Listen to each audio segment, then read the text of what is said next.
Hey everyone, thank you for watching, talking about what's going on this week in film. First up we have The Free State of Jones, which is directed by Gary Ross, who had directed Hunger Games, the first movie, Seabiscuit, and Pleasantville, which I really like. I find it quite pleasant. This is a movie that takes place in 1863 in Mississippi. A Confederate doctor named Newton Knight. He doesn't agree with slavery, and his son is in the war and dies, so he returns to Jones County, where he is labeled a deserter, and so he runs away again, but then joins up with some farmers and some runaway slaves to take back Jones County. And they lead a little revolution, like a small revolution there in Jones County, and succeed. And I don't know. I mean, it looks all right.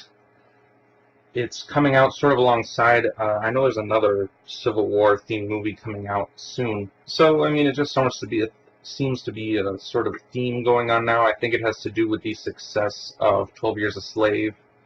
So they're still just sort of touching that ground. I don't know, Matthew McConaughey, it doesn't look that good to me. I think Matthew McConaughey is sort of now starting to...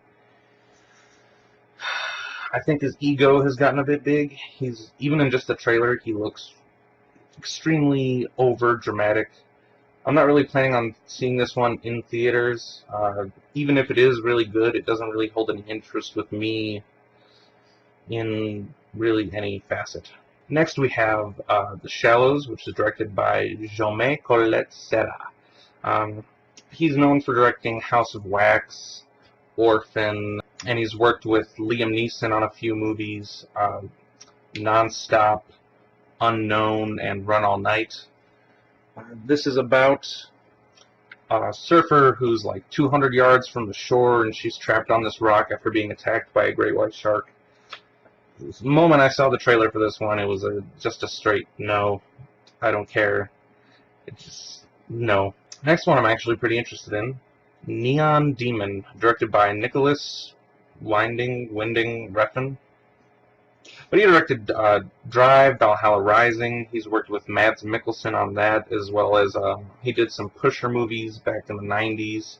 He directed Bronson and Only God Forgives. So, he's worked with that pretty boy, too, from The Notebook.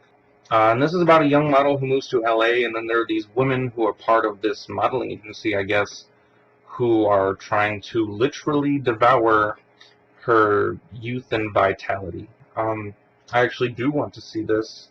It looks like it's sort of doing for fashion what Black Swan did for theater. The only issue I have is I do not like the lead actress. She wasn't bad in Super 8, though. I did actually like her in Super 8, but other than that, I think it'll be pretty interesting. I'm going to call 6 out of 10 on that. Finally, we have Independence Day Resurgence, which is directed by Roland Emmerich, who did direct the first one, and he seems to be sort of an epic summer blockbuster kind of guy. He directed films like 2012, White House Down, the 98 Godzilla, Day After Tomorrow, Stargate. He's in line to direct an Independence 3 and another Stargate movie. If you've seen the original Independence Day, then you know what this movie's about.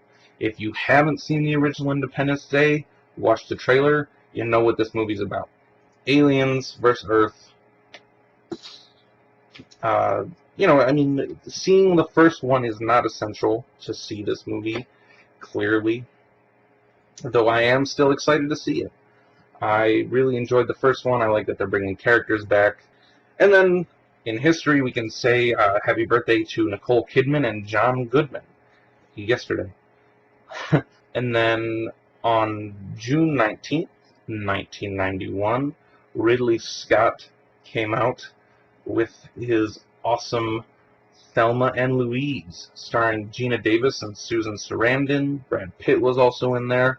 Harvey Keitel. Thelma and Louise, they're a waitress and a housewife, and they decide to go on a fishing trip. And along the way, Thelma is nearly raped, and Louise pops the guy. And so they decide to make a run to Mexico. On the way, they meet the Brad Pitt's character, who's this, the love interest, well, the sex interest thief, and Harvey Keitel, who's the detective, who's actually pretty sympathetic to their situation and is trying to get them to just not run. It has a big, epic, climactic, classic ending. Definitely check that out. Make a point of it, actually. And Ryan Gosling. Hello everyone, thank you for watching and supporting. If you enjoy my videos and would like to take that support even further, you can support me on Patreon, where for $1 you can be the best, and for $7 you can choose which movie I see and review next. Thank you again for your support.